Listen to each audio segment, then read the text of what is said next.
Itago niyo na lamang ako sa pangalang Lito. Ang karanasan kong ito ay nangyari mahigit sa 10 taon na ang nakakalipas.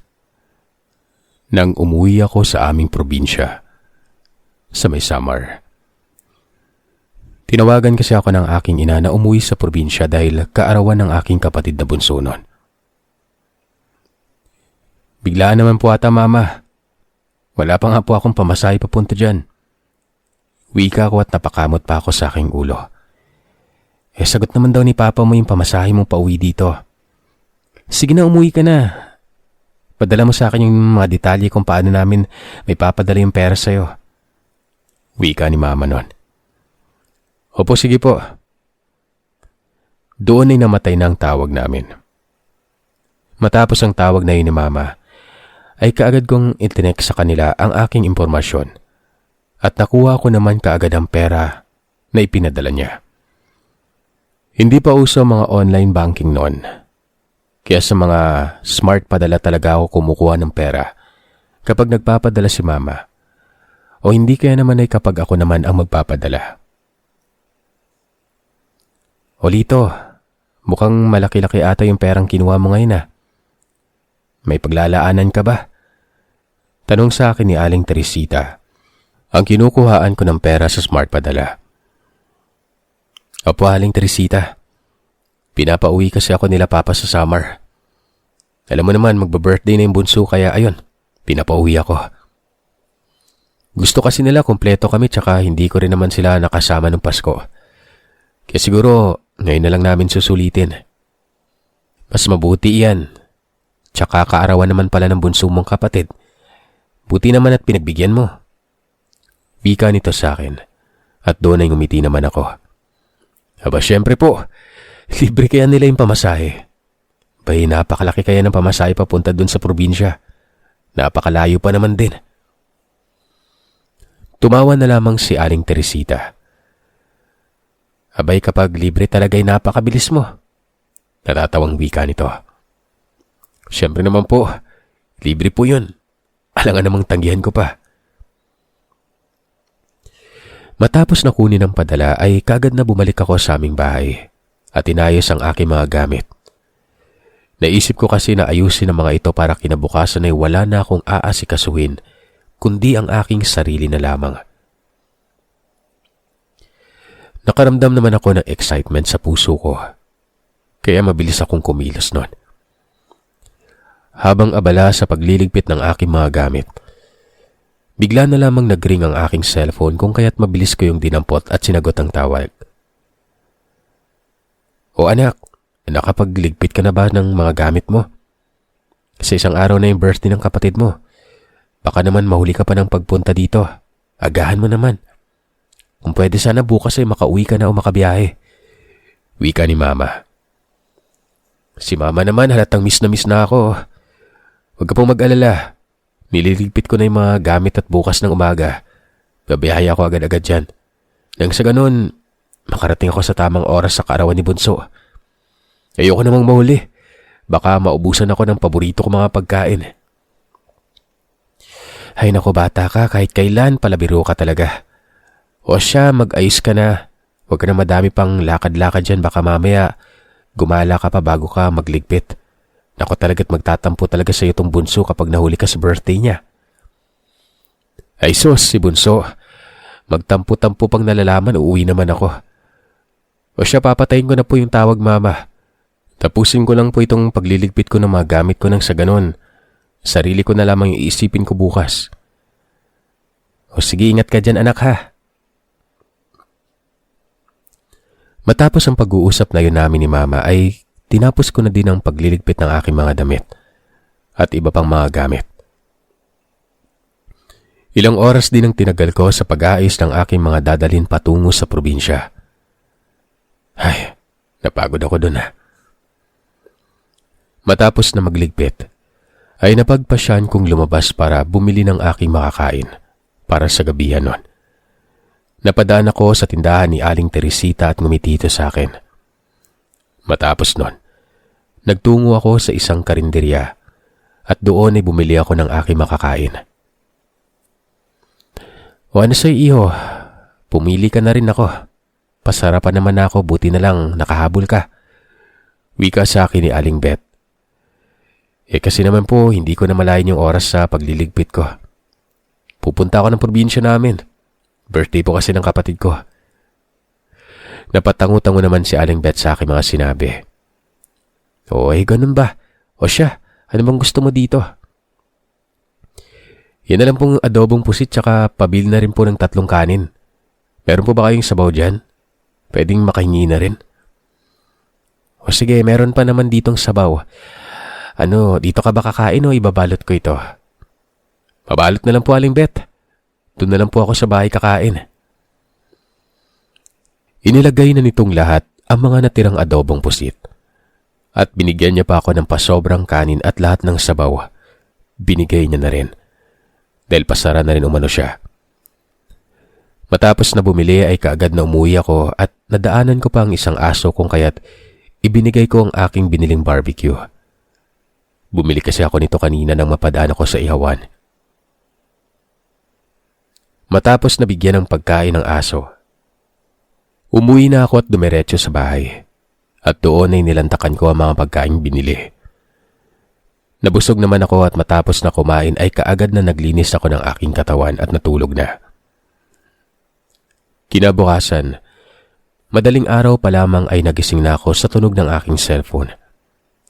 At doon ay nakita ko ang pangalan ni Mama. Magandang araw sa iyo, kuya. Masiglang bungad sa akin ng isang tinig. At alam ko kung kanino yon.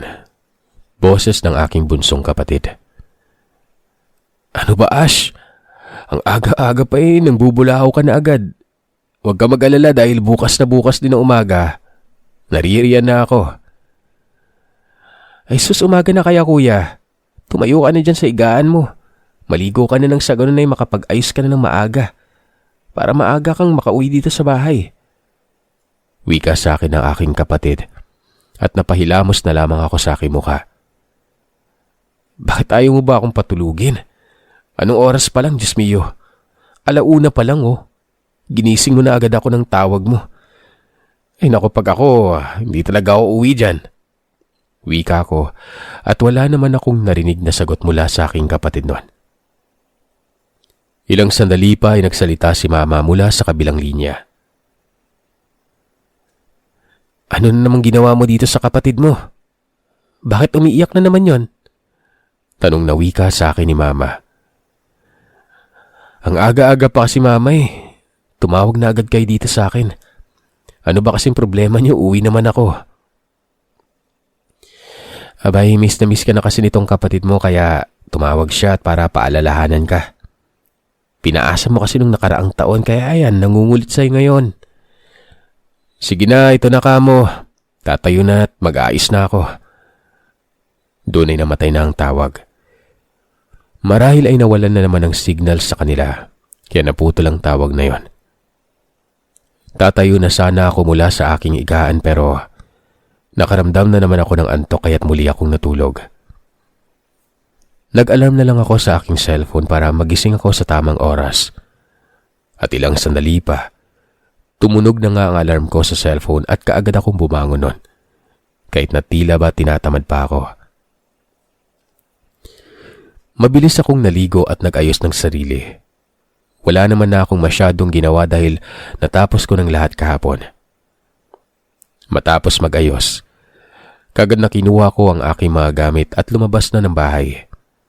Sinigurado kong nakapadlak ang aking pintuan bago ako sumakay ng tricycle patungo sa sakay ng bus. Nang makarating ako sa sakay ng bus, mas pinili kong maupo sa ulihang bahagi ng sasakyan dahil mas sanay ako doon. Ilang oras din yung biyahe ko patungo sa sakayan ng pier. At matapos ng ilang oras na biyahe ay nakarating na rin ako sa aming lugar. Matagal na taon din na hindi ako nakatungtong doon. Kung kaya't nanibago ako sa maraming pagbabago sa aming probinsya. Kagad naman akong sinalubong ni Mama na may ngiti sa labi. Mabuti naman at nakarating ka ng maaga. Kala ko gagabihin ka na eh. Abay ang aga nyo kaya akong ginising. Paanong hindi ako makakarating dito na maaga? Tumingin pa ako sa kapatid kong si Ash na ngayon ay hindi makalapit sa akin. O ano Ash? Lumapit ka na sa kuya mo at humingi ka ng pasalubong. Nakangiting wika ni Papa. Kaagad naman akong nagmano sa kanila. O ito po yung regalo ko sa inyo dahil wala ako dito ng Pasko. Sa totoo lang ay namimiss ko din naman sila Mama, Papa at ang aking kapatid dahil matagal-tagal din na taon ang lumipas bago ako nakadalaw muli dito sa kanilang bahay.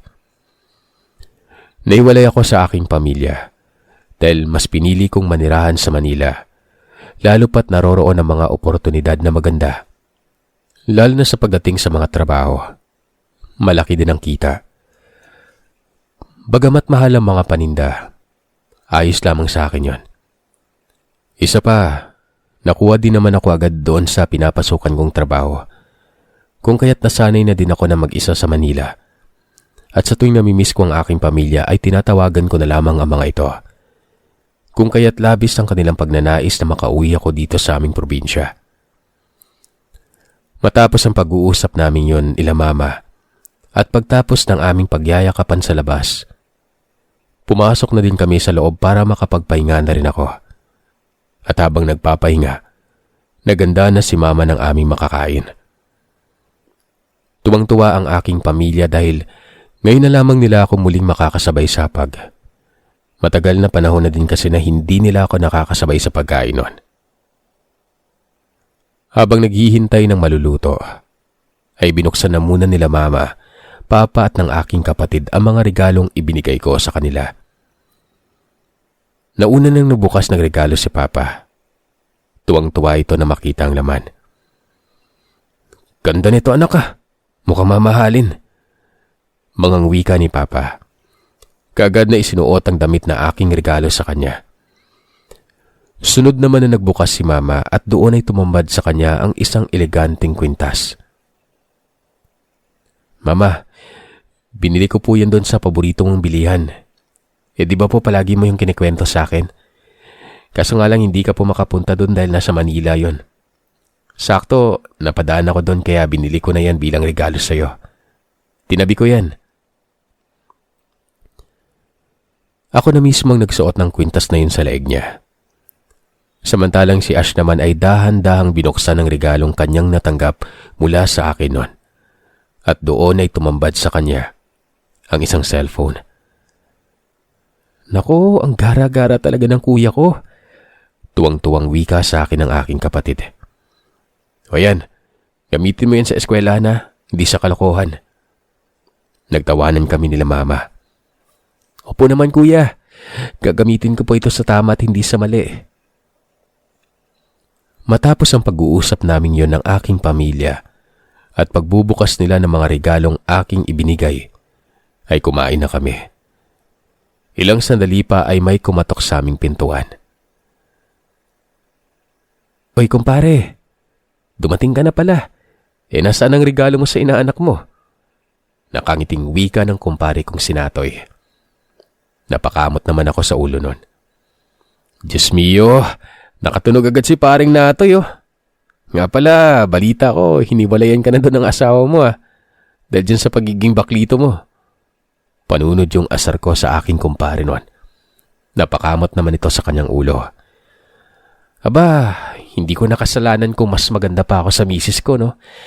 Buti nga nagkaanak pa kami. Nasira yung beauty ko. Nakangiting wika nito at natawa na lamang kami nila Papa. Naiiling naman na tumingin sa kanya ang kapatid ko at doon ay sumagot. Abay, paanong hindi ka hihiwalay ng asawa mo napakarami mong lalaki? Iiling-iling na wika ni Ash at doon ay hinampas naman ito sa braso ng kumpare kong sinatoy. Ikaw na bata ka. Ang dami mong nalalaman sa buhay ha. Secret-secret lang natin yun. Paano mo nalaman? Kahit kailan puro ka ganyan. Ay nako paring Natoy. Tigilan mo na nga yung kakatawag sa akin ng paring Natoy. Nakakairita eh. Tawagin mo akong kumaring Natalie. Hindi paring Natoy ang bantot. Wika nito. At hinampas pa ako nito sa braso ko. Tigil-tigilan mo nga ako ha. Kanina parang lalaking lalaki kang pumasok dito. Hindi tayo talo. Wika ko. At doon ay napakamot naman ito sa ulo. O siya, nasaan na yung regalo mo sa inaanak mo? Nang sa ganun ay makauwi na ako. Mataray na wika nito. Ay nako, sige na, bukas na lang. Di pa ako nakabili. Gusto mo pera na lang? Pwede ba? Wika ko. O sige, pera na lang. Tuwang-tuwa naman ito at tumalis na sa aming bahay. Napailing-iling na lamang kaming magpamilya. At doon ay nagsalita si Papa. Alam nyo, kahit gaganyan-ganyan at babaeng-babae yan si Natoy. Masipag yan kahit kailan hindi ko narinig na nagutuman ng asawa niyan. Hiniwalayin nga lang yan ng kanyang asawa kasi hindi nga tanggap yung pagiging ganyan niya. Tsaka mahilig maganap ng lalaki yung asawa niya ni Natoy. Kaya ayun, naghiwalay sila. Madami pa kaming napag-usapan ng aking pamilya at napagkwentuhan. At marami din akong nalaman na bago dito sa aming baryo. Maging ang bali-balitang may nanggagambalang aswang sa bawat bahay tuwing gabi.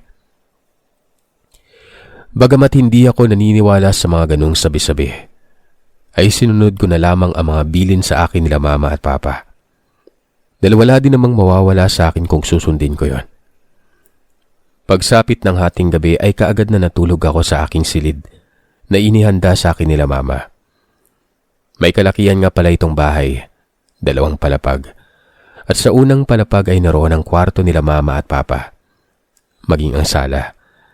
Samantalang dito sa ikalawang palapag ay ang terasa at ang kwarto naming 2 ng aking kapatid noon. Sanay naman na akong matulog mag-isa dahil nga mag-isa lamang ako sa bahay ko sa Maynila. Pero hindi ko alam kung bakit tila ba hindi ako mapakali. At hindi ako makatulog sa aking silid kung kaya't kaagad na nagtungo ako sa kwarto ng kapatid kong si Ash. O kuya, bakit nandito ka? Ayaw mo ba sa silid mo? Hindi ko alam pero hindi ako makatulog sa may silid ko eh. Parang may nakasilip sa akin na ewan. Pakiramdam ko lang ata yun o guni-guni. Hindi kasi ako sanay dito sa bahay nyo kaya siguro ganito yung pakiramdam ko. Gusto mo ba na tabi na lang tayo dito sa kwarto ko? Tanong ni Ash. Kung pwede sana. Ngumiti naman ang aking kapatid. Sige, tabi na lang tayo kuya. Tulad ng dati. Nang makahiga ako sa kama ng aking kapatid ay tila ba naging palagay ang aking kalooban.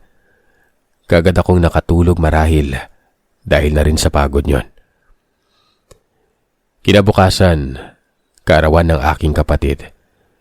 Naging abala kami ng aking pamilya sa paghahanda ng mga putahe at mga pagkain na ihahain mamaya sa mga bisita.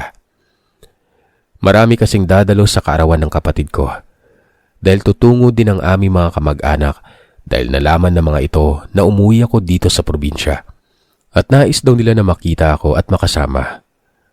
Marami ding mga kaibigan itong kapatid kong si Ash kung kaya't inimbitahan niya ang halos lahat sa mga ito. At ngayon ay aligaga kami nila Mama. Naganap din kami ng mga makakatuwang namin sa pagluluto. At laking tuwa ni Mama dahil tumulong sa amin ang kumpare kong si Natoy at ang dati nitong asawa.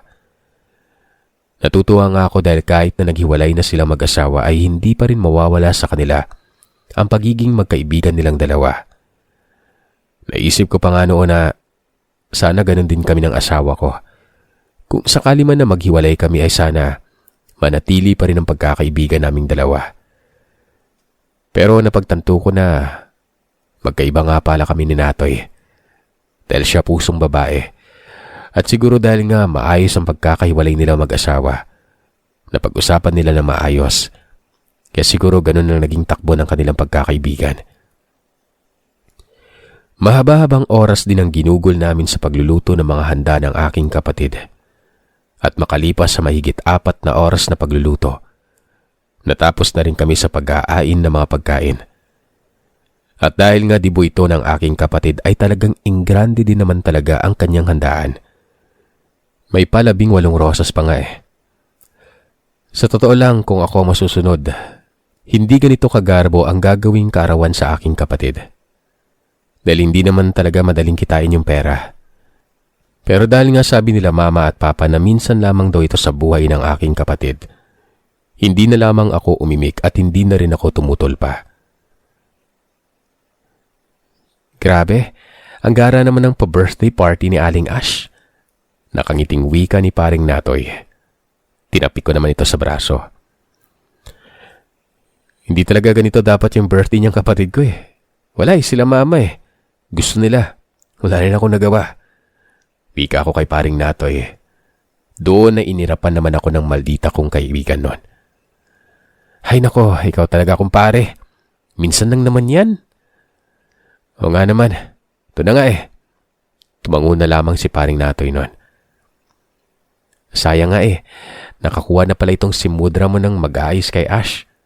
Sana sa akin na lang sila nagsabi, di sana hindi pa sila nagbayad. Tako, hindi talaga marunong magtanong yung nanay mo, no? Wika ni paring Natoy at ngumiti naman ako. Sa'yo magpapaayos? Baka mamaya gawin mong barako yung kapatid ko eh. Ay, Barbie pala. Sinamaan naman ako ng tingin ng aking kumpare noon. Ikaw talaga? Jombagin na kita dyan eh. Wika nito sa akin. Nabigla na lamang lumaki ang boses niya. Nagsimula na ang seremonya at doon ay naging masaya naman ang kaarawan ng aking kapatid. Matapos ang salo-salo, nagkayayaan kami ng kumpare kong si Natoy na doon na lamang ituloy ang inuman sa tahanan nila. Lalo na't malaki naman yon kumpara sa bahay namin. Kagad na lumipat kami sa bahay ng aking kumpare. Doon nag-inuman. Iba't ibang mga bisita ang dumalo sa aming inuman at doon nga'y may isang pangyayari ang hindi namin inaasahan. Habang abala sa pag-iinuman, bigla na lamang nakarinig kami ng tila ba tunog ng tiktik. Tiktik yan ah! Wika ng isa sa aming mga kainuman. Nagkatinginan kaming lahat. Ay sus nako, tiktik kayo dyang nalalaman. Huni lang yan ang ibon, sige na, tuloy na yung inuman. Wika ko, at doon nagsimula nga naman kami sa aming pagtatagayan. Ilang sandali pa ay bigla na lamang nagambala kami ng sumigaw at tumili ang isang buntis na asawa ng isa sa aming mga kainuman. Sumisigaw ito ng aswang na siyang ikinagambala naming lahat. Kanya-kanyang nagsitayuan ang lahat sa amin at nagtungo sa buntis na sumisigaw. Doon nga ay nakita namin ang isang dila mula sa may bubungan. Nagtititili na noon si paring Natoy. Ay naku, ano ba yan? Grabe naman, bakit ba ngayon pa? Naku, nakakatakot. Impit na tili ni paring Natoy at yumakap pa ito sa akin nun. Naku, tumabi ka nga riyan. Wika ko at tinabig ko pa ang aking kumpare nun. Doon ay isa sa mga kasamaan namin. Ginupit ang dila na nasa bubungan. Kasabay nun, bigla na lamang may nalaglag na para bang kung anong mabigat na bagay sa likuran ng bahay nila paring Natoy. Kanya-kanyang nagsitakbuhan patungo doon ang ilan sa mga kalalakihan at hinabol ang 3 malaking pusang itim. 3 yun ah! Wika ng isa sa mga ito. Doon ay nagkatinginan kaming lahat. Kanya-kanyang nagsiuwian ng mga ito at kumuha ng kanilang mga sundang. Tinahak naming lahat ang isang liblib na parte ng gubat. At doon ay nakita namin sa pinakadulo ang tila isang maliit na bahay kubo. Kalerki, umuwi na tayo kumpare, natatakot na ako. Wika sa akin ni paring Natoy. Sinamaan ko ito ng tingin. E di sana na nahimik ka na lang sa bahay niyo kung takot ka naman pala. Ayoko, baka bumalik pa yung mga kalerki ng mga aswang eh. Napabuntong hininga na lamang ako at inilihis ang aking braso. Yung pagkakirengking mo, tantan mo ah. Teka lang kumpare, huwag mo akong iwan din eh. Doon nga ay pinasok namin ang bahay kubo pero wala kaming napala. Matapos ang pangyayaring yon, tila ba natauhan kaming lahat at nawala ang tama ng alak sa aming katawan. Ni isa sa amin ng gabing yon ay wala nang nakatulog pa. Kinabukasan ay kanya-kanyang tsismisan ng mga tao sa baryo at kumalat na nga ang mga nangyari kagabi lang. Yung bisita kagabi nakakaawa dahil nakunan yun. Sana mahuli na ng mga kalalakihan dito sa ating baryo yung mga aswang na yan. Wika ng isa sa mga kapitbahay namin. Ay nako Kalerky. Ano naman mahuhuli yung nakita naming kubo kagabi. May nagsunog. Kung yun man yung bahay ng aswang, paanong babalik yung mga yun dito at paano mahuhuli, diba? Kaloka kasi itong mga taong barako na ito pero walang isip. Wika ni paring Natoy. Huy ikaw, yan ka na naman yung pinapairal mo. Ano bang sinasabi mo dyan? Natural na sinunog yung bahay na yun para hindi na balikan pa. Wika ko. At tumarap naman si paring Natay sa akin. Huy ka din. Paano kung nagkamali kayo? Paano kung hindi sa mga aswang yung bahay na yun, edi kawawa naman yung may-ari nun? Kaloka kayo ay. Nasisira yung beauty ko sa kakaisip sa inyo. Beauty? Meron ka ba nun? Aba, bastos ka kumpare ah. Malamang meron. San banda? Di ko makita. Che, panira ka. Matapos noon ay inaabangan na ng mga kalalakihan sa aming baryo ang nilalang. Kung kaya't palagi na lamang may mga inuman sa tahanan nila kumpare. Pero makalipas nga ang isang linggo, ay wala pa ring nahuhuli ang mga kalalakihan kung kaya't nagpasya ang mga ito na magpahinga muna.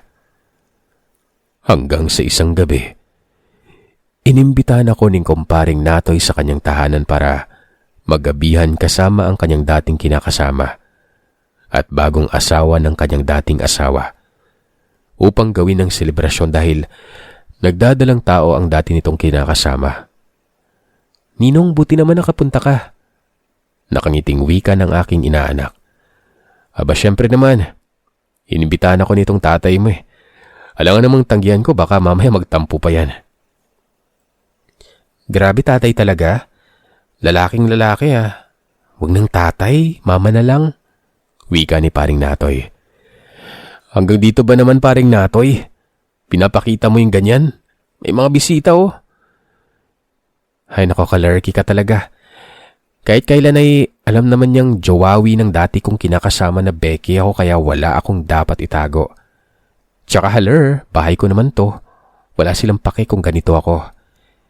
Tsaka sila naman yung nagsabi na dito na lang ganapin sa bahay namin yung anak ko yung selebrasyon eh. Buti nga pumayag pa ako na dito eh. Dapat sa bahay nila. Ay nako, hindi pa rin talaga ako makapaniwala na yung dati kong kumpare ngayon eh. Kumari ko na. Doon nga'y inumpisahan namin ang aming pagsasalo-salo. Inaabot rin kami ng hating gabi dahil marami kaming napagkwentuhan ng mga ito.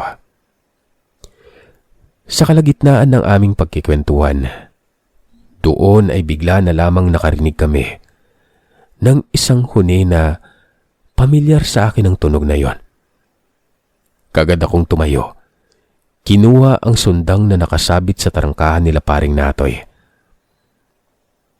Sinenyasan ko ang bagong asawa ng dating kinakasama ni pare. Sabay kaming lumabas ng bahay. Nagwasiwas kami ng asin at bawang, maging ang iba pang mga nakita namin sa kusina. Lalong-lalo na ang kalamansi. Pinalagyan ko pa ng kalamansi ang tiyan ng dating kinakasama ng kumpare.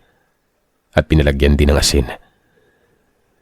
Ilang sandali pa'y nakarinig kami ng tila ba talon mula sa likuran. Dali-dali kaming nagtungo doon at doon nga ay nakita na naman namin ang 3 itim na pusa. Pagkalaki-laki ang isa. Kaagad na hinabol namin ang mga ito. At ang isa sa mga ito ay natamaan. Sa wakas, may palatandaan na rin tayo. Wika ng kasama ko. Mabuting at nasugatan natin eh. Nang sa ganun, malalaman natin kung sino nga ba yung aswang dito sa baryo. Nakita namin na si paring Natoy naman ay nakayakap sa dati niyang asawa. Ay nako, napailing na lamang na wika ng dati nitong asawa at mabilis na humiwalay si paring Natoy. Kinabukasan, Kaagad na ipinaalam namin sa lahat ang nangyari sa amin noong nakaraang gabi. At doon nga ay hinanting ng mga taong bayan kung sino man ang may sugat sa likuran. Pero bigo pa rin ang lahat. Hanggang sa dumating ang isang gabi, may inatake na naman ang isa sa mga buntis na isa sa mga kapitbahay. Nagpasya na talaga kami na bantayan ang bawat bahay na merong buntis. At doon nga'y nakita namin ang nilalang na yon. Kailan ba matatapos itong kalokang kaguluhan na ito nang makapag-beauty rest na kami nitong Junakis ko? Reklamong wika ni paring Natoy habang nagpapaypay pa. Hinabol naman namin ang mga nilalang hanggang sa na-corner namin ang mga ito. Humingi kami ng tulong sa isang albularyo na malapit lamang sa amin noon. Gumawa ng dasal ang albularyo, pinahirapan ng nilalang. At simula ng araw na yon ay hindi na bumalik pa ang nilalang na yon na gumagambala sa amin. Laking tuwa ko naman dahil bago ako umuwi sa Manila ay nalutas ang problemang yon. Dahil paniguradong kung hindi yun nalutas ay hindi ako makakampante sa aking pag-uwi. Laking pasasalamat ko dahil nagbayanihan ang lahat sa amin at ginawa ang lahat para lamang masugpo ang nilalang.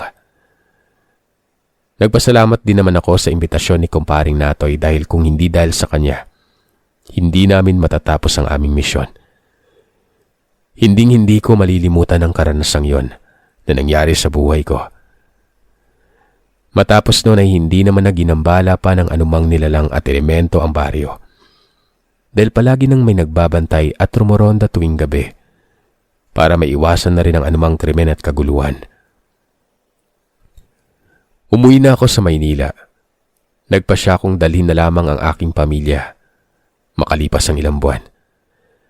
Gayon pa man ay hindi pumayag sila mama pero makalipas ang ilang taon, sumunod na din sila sa akin dito sa Antipolo dahil nagkolehiyo na ang aking bunsong kapatid. Delay kasi ito sa pag-aaral, Sir Seth, dahil nga sa kakulangan namin sa pera noon. At ngayon, magkakasama na kami sa aking bahay.